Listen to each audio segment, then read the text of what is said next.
নামাজে সেজদায় চোখ বন্ধ রাখলে কি হতে পারে, কি ঘটতে পারে, কি পরিণতি হতে পারে?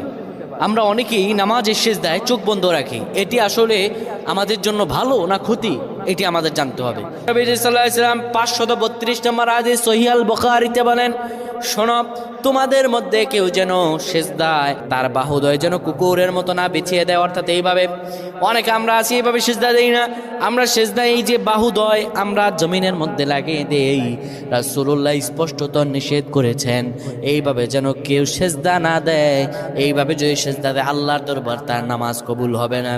শুধু তাই নয়, রাসূলুল্লাহ সাল্লাল্লাহু আলাইহি সাল্লাম সেজদার মধ্যে গিয়ে চক্ষু বন্ধ করা ঠিক নয়।